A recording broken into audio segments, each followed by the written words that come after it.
All right. Appreciate everybody for joining us for Coach Franklin's weekly press conference. We'll start with an opening statement from Coach, and then we'll open up for questions. Yeah, like always, appreciate you guys coming out to cover Penn State football. We don't take that for granted. Obviously, kind of a unusual situation in terms of timing. We've already spoke a few times in different press conferences, whether it's bowl press conference or whatever it may be. Kind of getting in specifically to SMU. Rhett Lashley's done a really, really good job. You look at his background as an offensive coordinator and what he's been able to do in a short period of time at SMU is cool.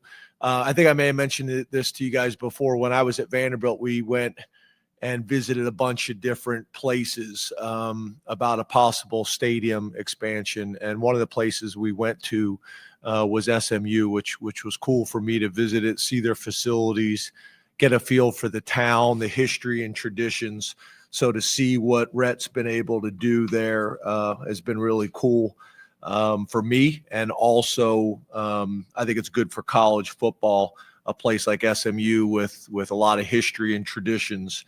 And to see them in the playoffs. The way they're constructed is a little bit different than the way we're constructed. I think they have 48 players from the transfer portal. We have 9, as you guys know. We are a pro transfer portal. We just have not had a whole lot of guys go into the transfer portal and have only taken about 4 to 6 a year. So different.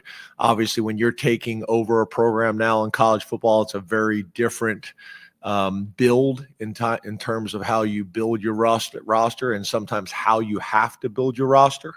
But he's done a really good job.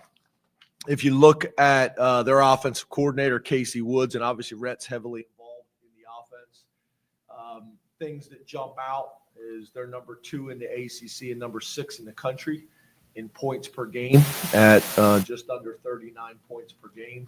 Guys that jump out to you is the quarterback, Kevin Jennings. They go as he goes. He's an explosive athlete, can make all the throws, but also can pull it down and run, can really run. Their running back, Brashard Smith, who is a transfer from Miami, is doing a nice job for them, not only rushing but receiving and also as a returner.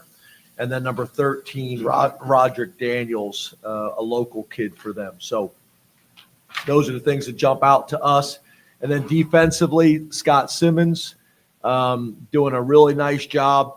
Again, statistically, they're up there with some of the best teams we've played this year. Scoring defense, they rank 1st in the ACC and 28th in the country. Rushing defense, they rank 1st in the ACC and 4th in the country. That's a stat that really jumps out to you. 4th in the country in rush defense. Third down conversion, 2nd AC and 16th in the country. Guys that jump out to us is DN number 5, Elijah Roberts, who's a Miami transfer. DN number 6, Harvey, who's also a Miami transfer. Their safety number 23, Isaiah Wukobia,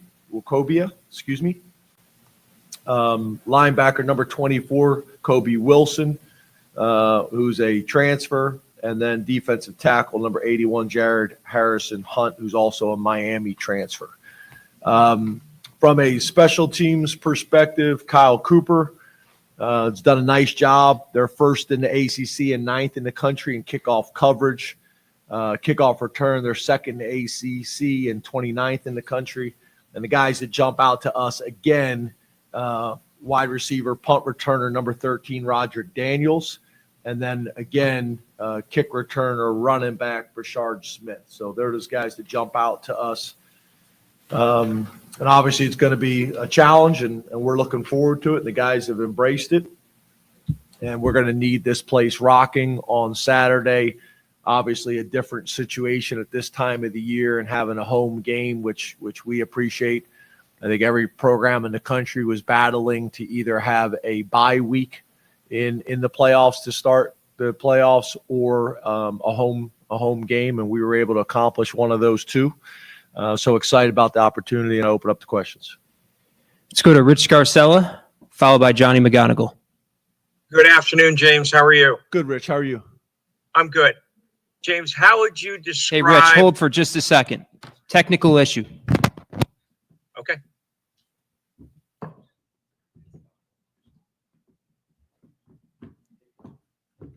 You're good, man.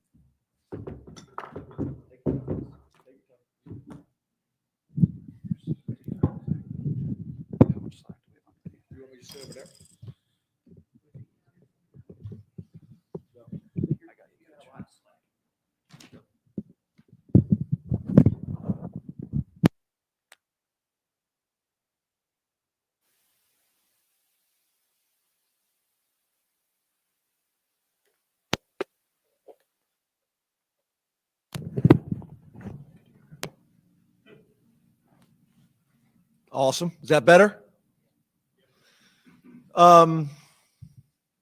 Rich, Okay. how come Rich's face is not popping up either on the screen like it normally does? Okay. One moment, Rich. I want to see your. There you are. Look at that handsome sucker. Look at that handsome sucker. Hey, there's some people in here making some comments. Said, "Am I sure about that, Rich?" I would check your eyesight. Me and your wife disagree. Thank you. James, how would you describe the impact on your program of Beau leaving and Drew returning for 2025? Yeah, obviously those are two massive questions that I could talk about for the entire press conference. And you hit on both of them in one question. That's a vet move, Rich. Let me first talk about Beau. Beau Pribula has been a phenomenal teammate, has been a big reason why we are where we are right now. Parents, awesome. High school coach, awesome. Being a backup quarterback's not an easy thing to do and he never approached it that way. Had so much confidence on our team based on how he went about his business and prepared like a starter again, which is something we talk about all the time, but is easier said than done. He also, in my opinion, he's a man's man. Like, came into my office, had multiple conversations with me about this process. We talked last week, had no intentions of leaving. But we got problems in college football, and I can give you my word. Beau Pribula did not want to leave our program, and he did not want to leave our program until the end of the season. But the way the portal is and the timing of it and the way our team is playing, and when you play the position of quarterback and there's only one spot and those spots are filling up, he felt like he was put in a no-win situation, and I agree with him. And number one, I hate for it. Number one, most importantly, for Beau Pribula. I don't think it's in the best interest of the student athlete. I don't think it's in the best interest of college football, but I think that's our challenge right now, right? Who is really running college football and making the best decisions for the student athletes and for our sport as a whole? Beau should not be put in this position. Whether we don't play as many games during the season, whether we don't play conference championship games, which could actually equal things out to some of the teams that aren't playing them anyway, finish the season so it aligns more with the academic calendar for most institutions, because that's part of this pressure as well. To have a transfer portal / free agency going on right in the middle of the playoffs there's just a lot of things that don't really make sense. And I know there's been a lot of discussions about, maybe a commissioner of college football, but I think it's pretty obvious we need that. We need somebody running college football. We need somebody that is not biased based on a conference, and that is out of the financial impacts of it as well.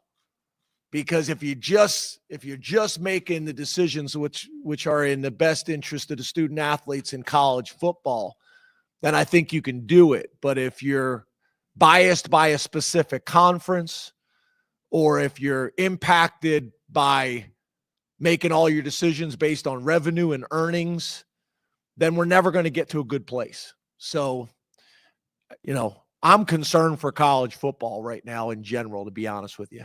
And I think a lot of people are. And, I really wanted this answer to be about Beau Pribula, who is a wonderful young man, and I would recruit him every year. Knowing everything I know right now, I'd go back and recruit the heck out of Beau. Beau grew up wanting to come to Penn State his whole life.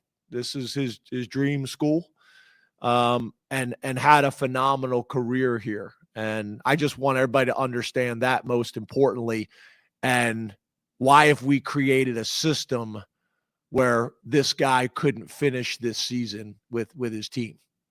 And there's going to be people say, well, he could have, but I'm trying to, in any situation that I'm in, personally and professionally, I always try to take a deep breath and look at things from both perspectives.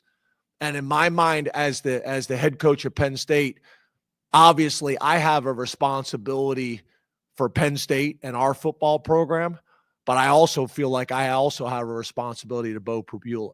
So I hate it.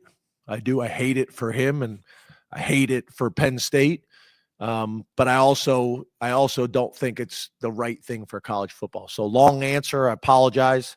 Obviously, Drew announcing he's coming back is an awesome thing, and we couldn't be more excited about that. And then, as you can imagine, that also factored in to the decision, right? So again, Rich, you asked a great question, but it's hard because I'd love to give both topics and both people the respect and appreciation they deserve. But literally this could have been the entire press conference talking about these two topics. So now that just created a situation where now I'm going to get 13 more questions about it. But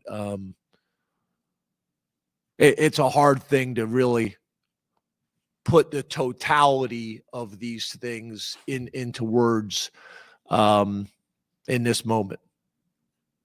And yeah, I'll leave it at that. Let's go to Johnny McGonigal, followed by Mike Gross. James, unsurprisingly, a follow-up on Drew specifically and his decision to come back. What were those conversations like with him, and what areas do you feel like he needs to improve, or you want to see him improve in terms of why he decided that he's not going to be going to the NFL after the season? Yeah, again,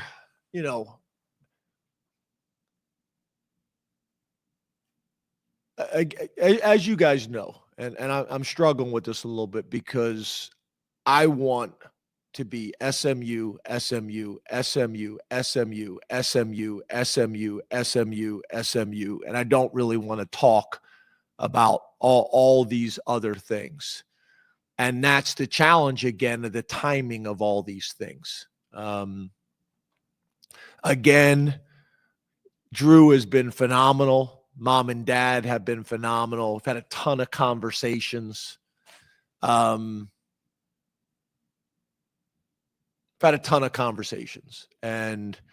obviously he's doing a ton of really good things, and he's developing, and he's getting better, and he's playing great, and he's leading. And I think there's a lot of excitement because I think they believe and we believe there's still a lot of room for growth and development. And we want to be a part of that. And I think they trust us in that. And obviously there's been a ton of conversations with NFL GMs and scouts to be able to provide NFL reports and information to our players of where they're at and what their strengths are and what their weaknesses are, and how do we take that information, make a decision, and then spend, once the season is over, time attacking those things that people consider weaknesses. But like I'm conflicted with this because I answered the first question, but my job is to keep everybody focused on SMU. And with all this information coming out, that's challenging. I promise you this: when we meet, what is it, Wednesday? When I meet with you guys after practice, I'm not talking about anything else, and I'm probably not going to be great the rest of this press conference if it's not questions about SMU. But I also understand you guys got a job to do, and I'm trying to be respectful of that. But I also have a job to do as well, which is keep our team focused on the task at hand. Let's go to Mike Gross. Good afternoon, James. How are you? Hey, Mike. Having looked at the film of the Oregon game, You're one of those guys, huh? I guess. You know what I'm talking about? No. So I worked with a guy from Jersey for a long time, and he used to always say what you just said, or gone. Or gone. Man, I really had no idea where you were Andy going. Kotelnicki did that as well, or gone. So it's just interesting, different parts of the country and different places. You're looking like, I'm not sure if you said it that way, but you did. Yeah, I'm not aware of having said it that way. You did. That's weird. Okay. All right. You ran the ball in terms of planned running plays where you hand the ball to running backs. That was, I thought, by far your most effective running the ball all season.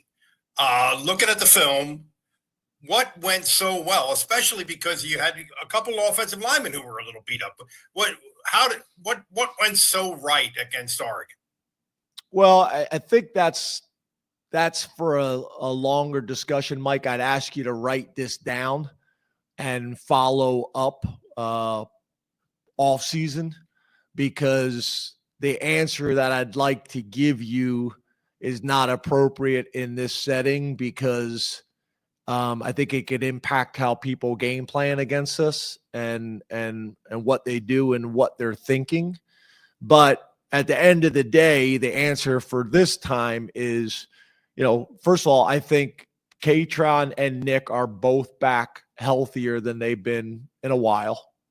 And I thought our offensive line and tight ends did a really good job of getting a hat on a hat and straining.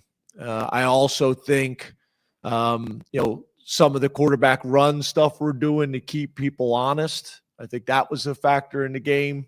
And obviously Tyler Warren's role in that as well. But I think at the end of the day, we did a really good job of getting a hat on a hat and straining and getting our running backs to the second level on a more consistent basis. And, that's what you work all week on is trying to make sure that your guys understand their configurations and their movements, and how the pitchers are going to change, and how do you get a hat on a consistent basis. And if you do that, you got a chance. And that's in the run game as well as in protection. And I thought we did a good job, but I do think this is for a lengthier, longer conversation, Mike, that we can follow up with in the offseason. We'll go to questions in the room over here. Mark. Hey, Free Mark. time.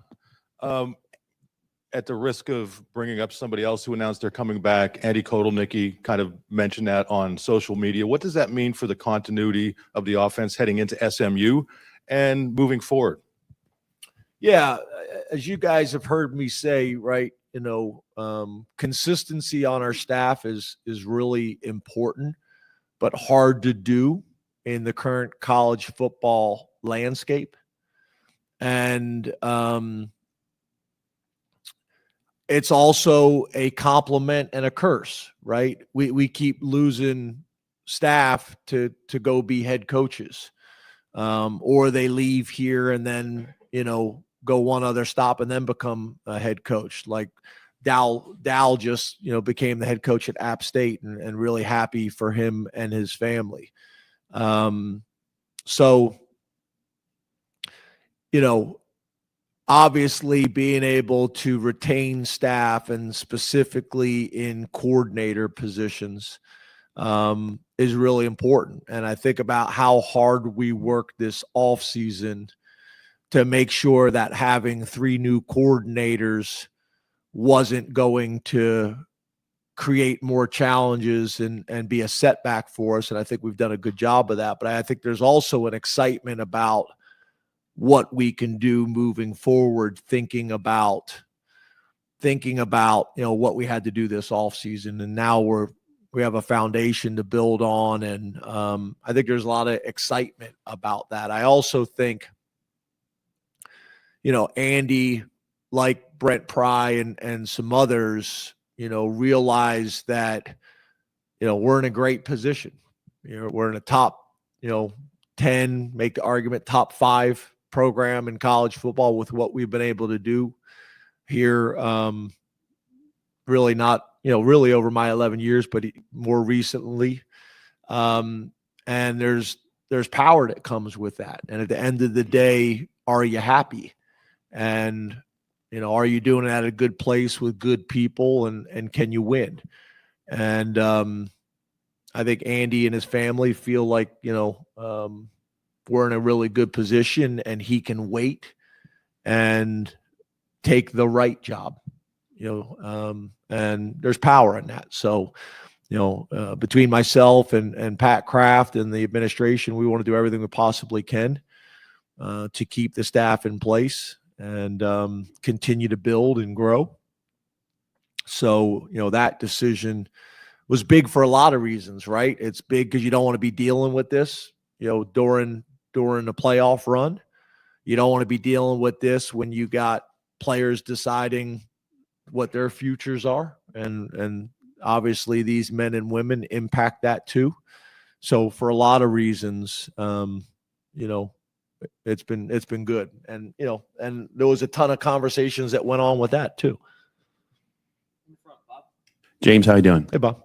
Wanted to ask you a question about this week, SMU preparation. Thank you. And as it relates to your offensive line, the right side of your offensive line, you have 2 players kind of at different points in their career. I think Sal Wormley is going to make his 40th start, I think, against SMU. Your thoughts on him, and also Rucci, what he's been able to do after Donko had the long-term injury, what those guys have kind of meant to the offensive line this year, especially lately. Yeah, I put like Sal in the category with like Terry Smith, Chuck Losey, and Kevin Threlkill. I think Sal came with me from Vanderbilt, like been with me the whole time. And what I love about Sal is been there, done that, always got a smile on his face. He's had a really nice career. I think I'll have an opportunity to play at the next level. And I think that's been a big part of when Donko was there as a first year starter. And the same with Rucci, being able to possibly put Tyler Warren on one side of the tackle and the guard like Sal Wormley on the other side of a new tackle. I think that's helpful. The communication, the combination blocks, all those types of things. And Donko was doing some great things, started last year in the bowl game and kind of grew from there. Rucci showed up here after really not playing a whole lot for 3 years, if I'm correct in the numbers there, and really has thrived. I think he's really happy. He's got really strong relationships in our locker room. Our staff loves him. He's gotten bigger and stronger dramatically since he arrived on campus. And his confidence just continues to grow. And is playing great. His mom and dad have been awesome. They come to practice. I get messages and information from them as well. So he's thriving right now. And I think he's got a really, really bright future. And we are blessed to have him. He's been not only great on the field, he's been great off the field. He's also doing really well academically. And maybe the most amazing thing, he got a beautiful, intelligent girlfriend. I don't know how he pulled that off. Like, he's got the whole package here at Penn State. He's doing great in every area. And I'm just so glad he's home and back in Pennsylvania. All these high profile guys that have decided to stay home or come back home are thriving. So it's been pretty cool to see. And obviously he would have played a ton this year anyway, but with Donka's injury, we couldn't be more thankful and appreciative that he's here. And I think it's a win-win for everybody. Hey, James. Hey, John. Considering, just combine a couple of things here, considering that Beau did have a role on this team, how does that impact game planning for Saturday against SMU now that he won't be here? Yeah, so obviously, that was something that people had to plan for, that we could use, that we could be creative in. And we're going to continue to do that with different pieces of the puzzle. So I think it's been too important to what we've been doing. We don't want to go away from that. And whether it's guys that have been playing already and put a little bit more on their plate with those specific roles, or whether it's guys that haven't played to this point, like in games and things like that. One of the things we're talking about is, our Sunday developmental squad scrimmages have been critical, and specifically for times and moments like this. We've gone live in those, not a lot, but we have, for all positions, including the quarterbacks. So there's been a ton of reps, that guys have been able to get. So that's been important from a development standpoint as well as from an evaluation standpoint. And we think we have answers that we got a ton of confidence in, but it's going to take a little bit more time and a little bit more creativity to get where we want to be. But we feel like the pieces are there. We gotta use some different pieces than we've been using up to this point. In the middle, Audrey. Hey, James. Good afternoon. Sticking with the quarterbacks, who at this point do you think is your backup? Is it Ethan or Jackson? And how have both of those guys kind of progressed this year? Obviously, Jackson's situation was a little bit different. Yeah.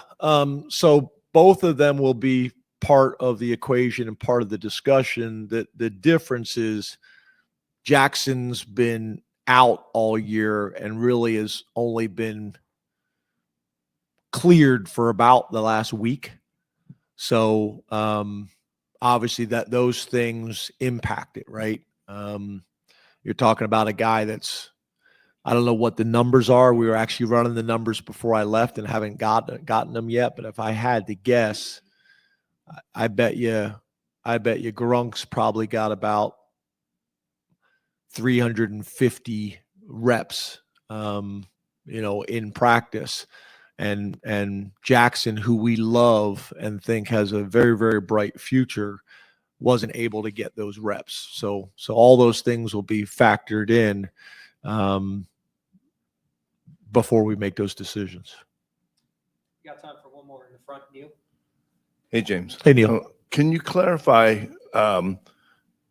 with Beau, is he allowed to stay? Was that a mutual decision between you guys? I mean, obviously the stakes are high here, and to keep him around, to use him, especially if necessary? Yeah, so a couple things, right? We have a standard operating procedure, SOP. That the way we operate is if you go into the transfer portal, you're at that point you've made a decision to move on. That we're moving on. They're moving on, and we're moving on. But as you also know, we're not going to have a standard rule for how we operate, dictate everything. There's got to be flexibility within everything to put the program in the best position to be successful. We talk through a ton of different scenarios, and I think the more we talked about it and the more we went through it, a couple things. I think number one, I think Beau felt like he was going to have a hard time finishing school, finding a place that he wanted to go to, and still preparing like the starter, like he'd been doing all year long.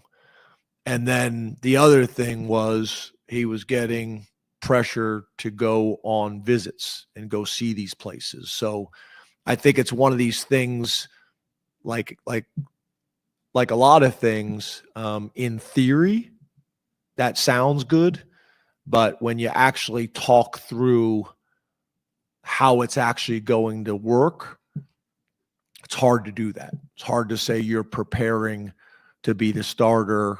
And when I say the starter, you guys understand just our approach at every position, starters and backups approaching it that way. And I feel like at the end of the day, I don't feel like Beau felt like he could do those things to the level he needed to. He was out at practice yesterday, and I could tell he was distracted by all of this. So, yeah, do we have a rule and a policy? Yes. With every rule and policy, are there times where you have to revisit the policy and you have to at times make exceptions or be flexible to different solutions? We were open to different solutions and coming up with some scenarios that could work for everybody, and we just couldn't get to a point where everybody felt like it was going to work out in everybody's best interest. So yes. Do we have an overall policy? Yes. Do we have flexibility and the ability to make some changes? I talked to some other players on the team and got their feedback as well, because I think you also realize too, you make a decision for one and it doesn't just stay to that one. There's a trickle-down effect to everything you do. You're setting precedent one way or another. So all those things factored in. But again, that goes back to my point that I made in the very beginning. That's why I got so much respect for Beau Pribula, not just how he handled himself for the last 4 years during the recruiting process and since he's been on campus, but he came into my office and we had multiple man-to-man conversations trying to find a solution that was in Penn State's best interest and Beau's best interest. And I think outside of both of our control,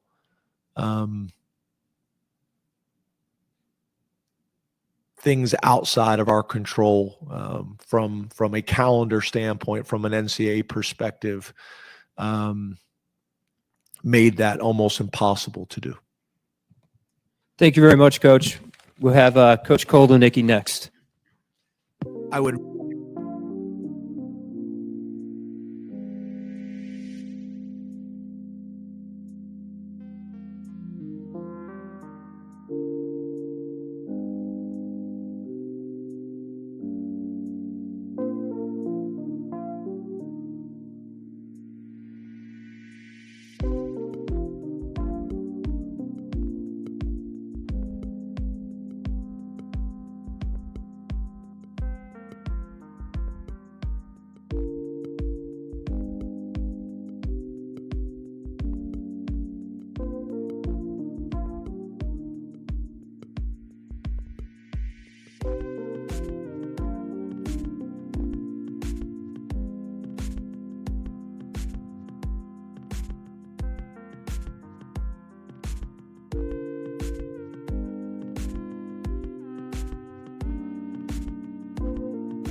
there's a few more people.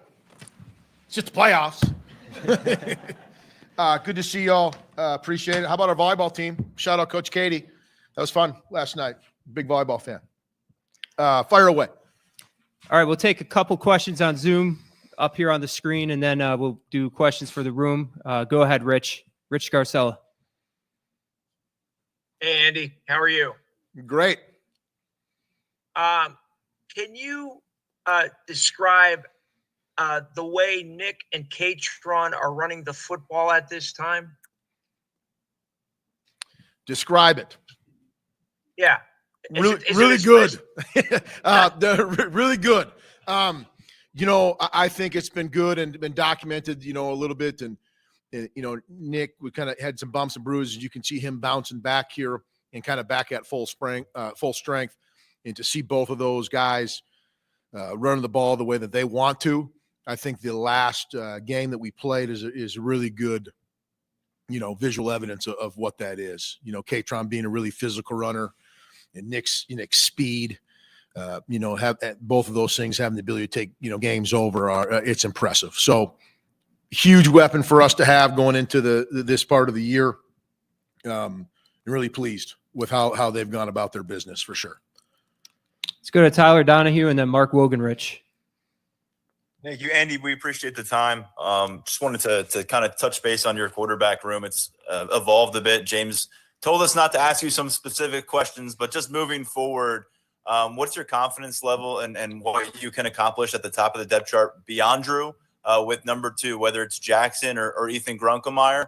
And can you kind of talk us through where Jackson needs to get, where you would be comfortable with him getting into a game this late in the year? Well, I know our coach addressed this, I think, already, but, Jackson coming off of, just being cleared, but I'm really excited about him. His progress has been really, really impressive. And Ethan's done a fantastic job as well. But, obviously having Drew as a leader in that room is a huge deal for us. The way he goes about his business is awesome for anybody of any age to observe and see. Let's go to Mark Wogenrich. Hey, Andy, a follow-up on that. How does Beau's departure affect the way you prepare for SMU? Well, I would tell you, I think I've said this many times in here about the importance of utilizing the personnel that you have. And I think I've actually said if putting 10 linemen on the field is a way for us to score a touchdown, we'll do it. And that's always going to be that way. So it's about, the players that we have and utilizing them and the packages that we need to cause stress to the defense. And I'm very blessed as the offensive coordinator to have the group of players that we have on the offensive side of the ball, because we can be even more diverse, right, than what we've seen so far. So, it's just it's a spoke in the wheel of what we're doing, that kind of package.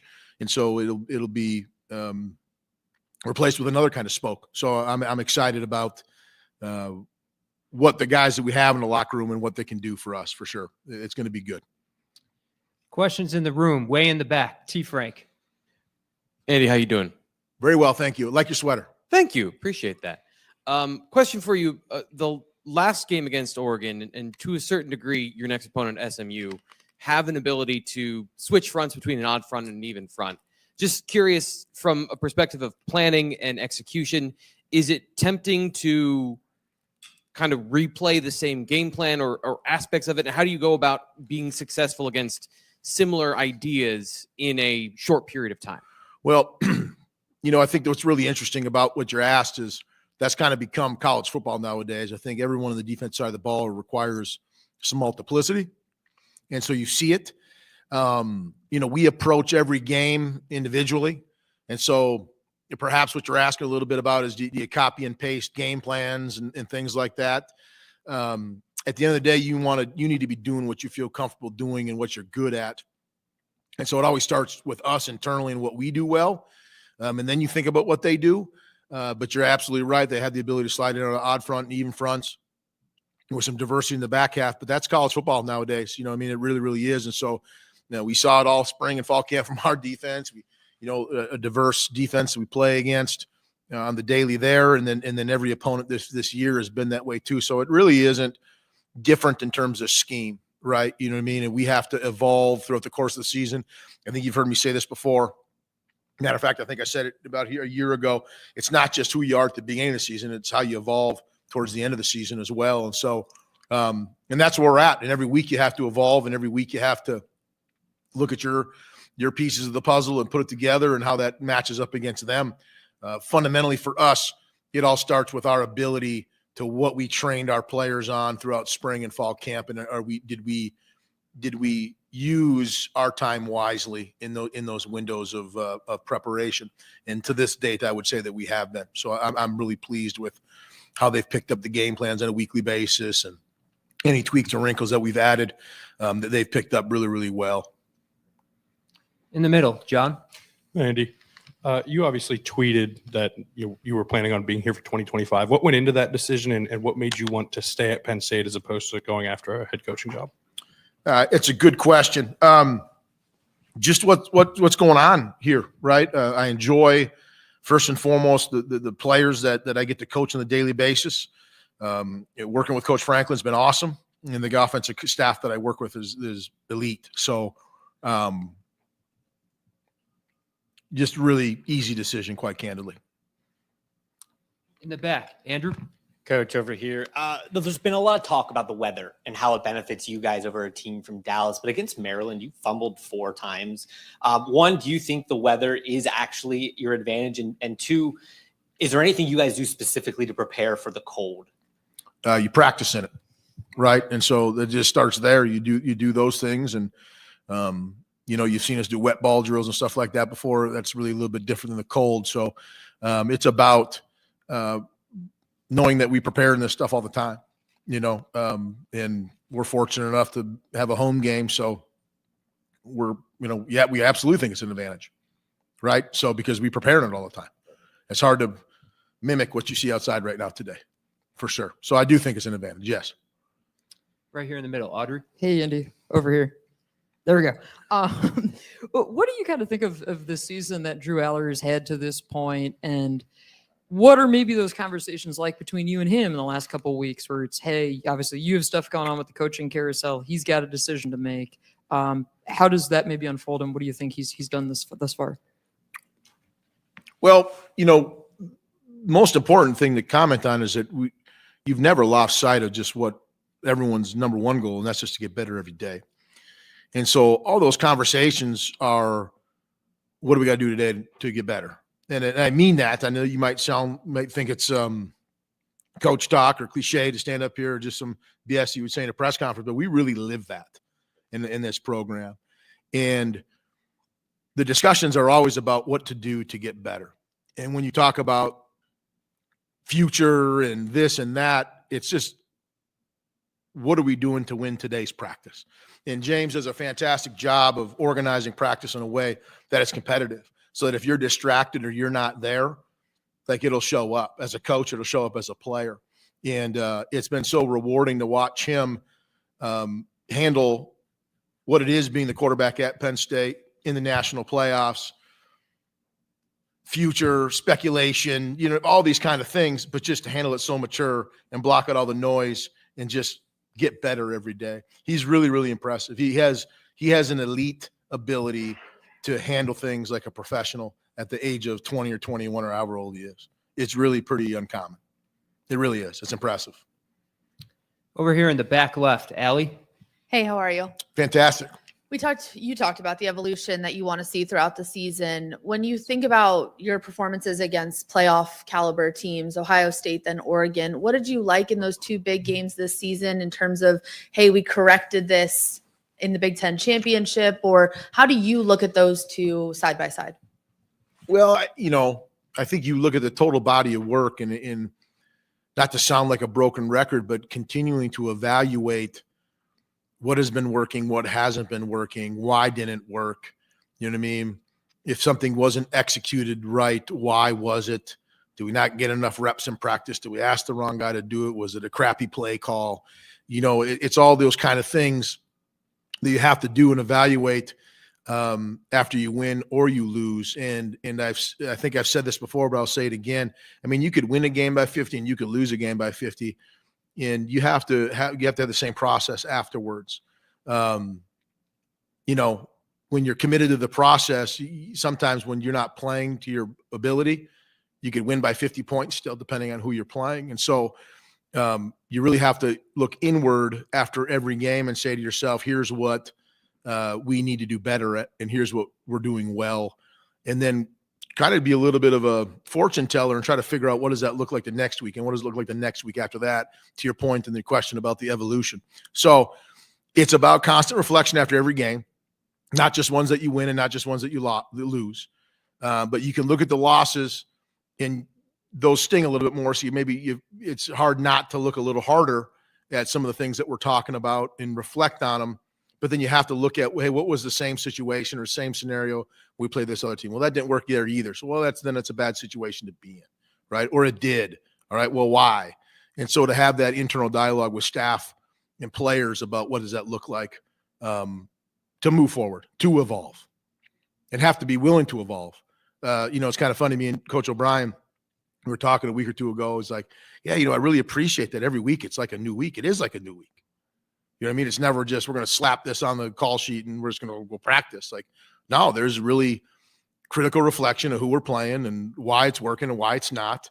And that's our process. That's what we do. And so we're not going to negotiate it. We're not going to change it. It's been refined through the years. James has been a head coach for a long time. I've been an offensive coordinator for a long time. And we know it works. And so you can't negotiate it. I'm not saying you don't tweak it and things like that, but it really starts fundamentally with the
and James has done a great job of always, development is a huge part of this program. Is the words you guys hear him say all the time. He just doesn't say that. Like we the way we practice, the things that we do, it forces players who maybe didn't play, in a game to get meaningful reps throughout practice in the week. So his growth, like many other people in his class, has been very steep throughout the course of the year. So a ton of comfort with where he is developed as a football player. A ton. In the front, Bob. Hey, Andy, how you doing? Right here. How are you? Can we talk about the visor for a second? We talked about it at the start of the year. I know. Still And haven't it's gotten still there. here. Still haven't gotten there. I have not gotten there. I respect the commitment, though. You know what I mean? I'm not sure it really exists at this point, honestly. I wanted to ask you about one of the larger humans that you coach, Tyler Warren. What has it been like to coach somebody like Tyler for all that he's done this year? When did you kind of first know maybe that he might be a football unicorn of sorts? And is there a memory or two that you think is going to stick with you about coaching a guy like that? He's an elite person. He's an elite player. He's a unicorn in what you said is accurate. I think that's a great term to use. What makes it special is that you don't have to spend a lot of time investing some of the things you see him do. Whatever people talk about, the one that he snapped and then caught, right? Whatever. What was that? USC.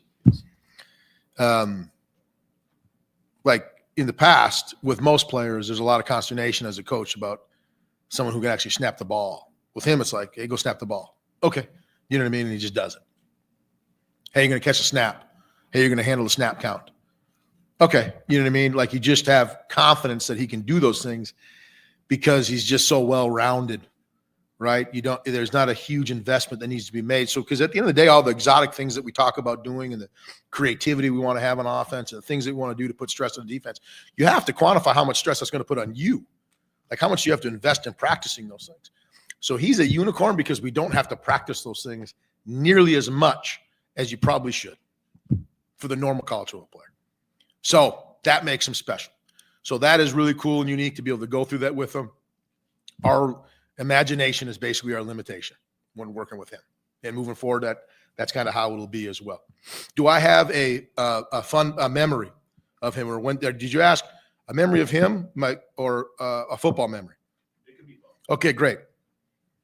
Because it involves Theo Johnson as well. So like a year ago, okay, I got to sing to the team, and I was going to employ some reinforcements. And I knew Theo. I had a history with Theo. And because I kind of had a tight end background, I knew Theo and his family, I was singing, as you should right now this time of year, Rudolph the Red-Nosed Reindeer. And I, Rudolph the Red-Nosed Reindeer, take the mic and put it in Theo's mouth for him to go, reindeer, win the crowd, right? Win your freedom. He box. Well, I do it again to tie. Same thing. Left me up there hanging all by myself. No help, no nothing. So that I have as a memory of Ty Warren and will forever. Now, we've since made amends, obviously, but he left me, him and Theo Johnson left me hanging in front of the whole team. I was trying to get the Christmas spirit going, and those two guys just embarrassed me in front of the whole group. That's one of my first memories of Ty Warren. But he's an elite person. Shout out Ty Warren. We got time for one more in the front here, Neil. I'm not going to ask you to sing. Thank you. I'll gladly. It's the holiday spirit. Let's go. I'm not going. Come on, go call my bluff. Follow up from Allie's question about what you dissected and learned from. You guys were right there, in those couple games where you did lose. I'm wondering what you learned from them.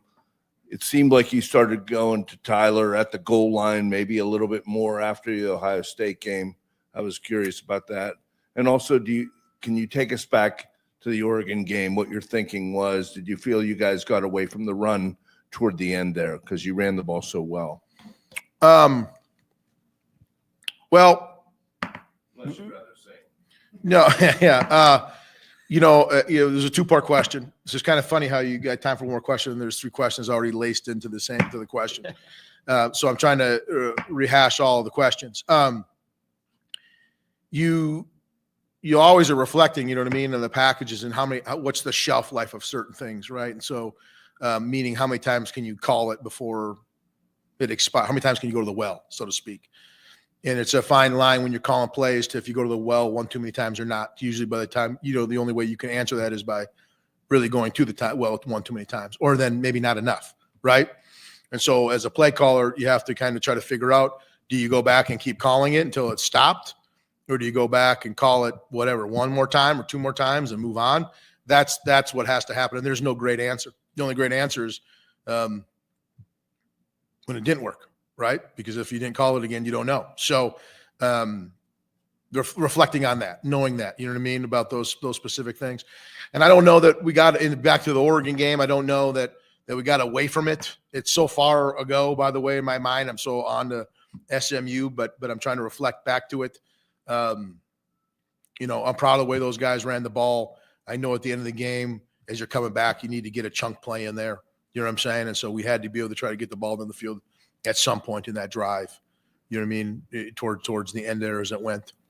But I don't even remember hardly all the scenarios, to be honest with you. So I don't know if I'm answering your questions there a little bit, but yeah, you're always thinking about reflecting, trying to figure out if you went to the well one too many times or not. And then you want to run the ball as much as you can until you can't, but there's some situations that dictate you got to throw it. I apologize for looking back, but I think this is the first window we've had with you. So. Yeah, no, you're right. Yeah, it has been that long. It's been a minute, hasn't it? Thanks, Andy. Well, happy holidays, everybody. Thank you. We'll see you.